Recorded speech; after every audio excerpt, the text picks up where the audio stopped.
What's up, everybody? Gibson's Lawn Service checking in. Look, I've been sitting here watching a few videos, right? And I ran across this video. It's a guy named Joshua Bell. He's an American violinist, right?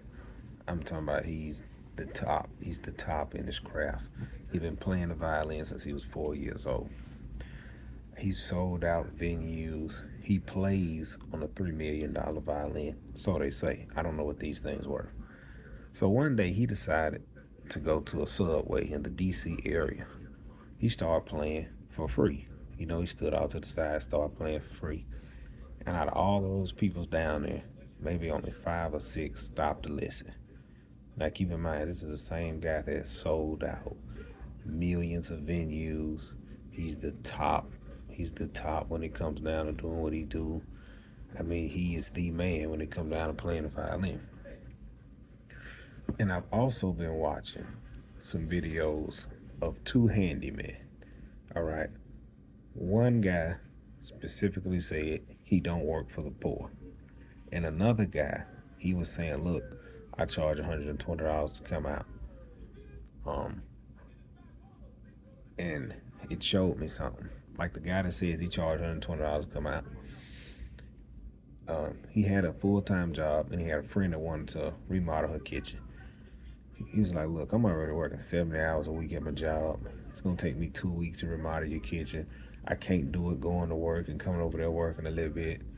He said, look, if you serious, if you got 10,000 in the bank, I quit my job tomorrow, come and remodel your kitchen. It'll take me 2 weeks. Well, in the midst of him doing that, she said she had the money. She was ready to go. So he said he quit his job, started remodeling the kitchen. He was like, well, man, I know this job won't run out in 2 weeks. Let me find some more work. So he started putting ads out there. And this apartment complex called him. They said, look, we got one of the doors in one of the tenants' rooms is leaning, and we need to get it fixed because we tried to put screws in the wall, but they're not screwing. He was like, look, man, my fee to come out is $80, and then, labor and all that. And it was like, that's fine. We just need it done. And it was like, do you mind that we HOA, whatever, management, whatever it is. It's the type of management where you pay for everything up front and we'll see you a check week and a half later. So he was like, man, this door ain't gonna be nothing about just some screws and some tap screws. So they agreed to $80. He went out there and fixed it in 5 minutes. They was like, look, we got other work need to be done. So he started doing work for those people. Then another apartment complex called Management Company. They was like, yeah. He was like, look, fee $80 come out. They was like, yeah, but some stuff ain't gonna take but 5 minutes. And he was like, well, I understand. He said, well, look, for the bigger jobs, call me. For smaller jobs, send it to somebody else. And they started doing that. All right. Then it got to a point. His fee was $120 to come out. And he said what he noticed is the people that complain about his prices are the people with the most headaches. The people that don't complain about the prices, we just want it done, are the people that you want to work for. He said now his clientele is they email him with the problem, and he emailed them with the complete invoice of it's done. Hey man, we got this done, this done. He said he keep all his jobs under $1,000. He said he don't take on nothing over 1,000. He don't want to hire no help. He want to do $600-$700 jobs, get in and get out. He said he got this one owner of this apartment complex. They send a guy in. When a tenant moves out, send this guy in, mark up what all need to be done, email it to him. He go over there, fix it, email the invoice, it's done. Now, as I'm watching these videos, I'm learning. The guy with the violin, Joshua Bell, you don't want to take your talents to everybody. You only want to take your talents to the elite. And that sounds mean, but at the end of the day, you really are selling time. You're selling your services, but at the same time, you're selling time. Time is something you can't get back. Let's take the guy Joshua Bell. Played in the subway. Now, me, I'm not a violinist. I'm not going to listen to you play a violin. So if you say, hey, man, your child having a birthday, let me come play the violin for you. I charge you $100. Be like, man, I'm straight. You go to another guy, he's in that line of music. Man, look, I give you 300,000 to come play at this party for 30 minutes. You see how he's valued in different areas. Same thing with the handyman. He's not trying to go to the projects and work. He's not gonna get that $120 just to show up.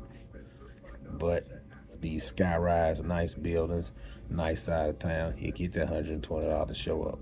Let me break it down on a smaller level, dealing with the lawnmower. Certain sides of town, I don't go offer my services in. Yeah, you have one or two people over there that have the money, but at the end of the day, I don't want to be in the subway playing. I don't want to be in the subway with my $3 million violin playing for people who really just don't care. You might have a few that do, but the majority don't. I want to go sell out venues. So in other words, I want to go to the thriving side of town, willing to pay for my service, willing to get extra, and never question you on the price. So what I'm learning is, like honestly, I'm not trying to service every client. This has nothing to do with race. This has everything to do with I'm selling my time and I'm not selling it for cheap. Now this just doesn't boils down to cutting grass. This boils down to with anything you do in life. Why would I go work at McDonald's for $10 an hour when I can go work at this power plant for $30 an hour? Then it goes, okay, why would I work for this plant paying $30 an hour when I go work for myself making $1,000 a day? You see what I'm saying? It's a it's a lot of things you can do to change your life, but you just have to put your mindset. You have to change your mindset. Stop watching TV. You gonna get nothing from watching TV. Start reading books. Start challenging yourself, educating yourself. That's the only way you're gonna change your life. If not, you will be stuck in the same cycle. It will continue to repeat itself. And if it does, you can only teach your children what it is you know. The only thing you know is just accepting whatever you get out of life, being grateful, staying in that one spot. You'll never take risks. You'll never take chances. So, and I noticed that with my three daughters. I know which child just gonna risk it and take the chance, and I know which one gonna play it safe. I already see it. But it's up to you to change that, change your situation, change your family situation, or you can just keep watching everybody else on YouTube, change their situation, grow and elevate.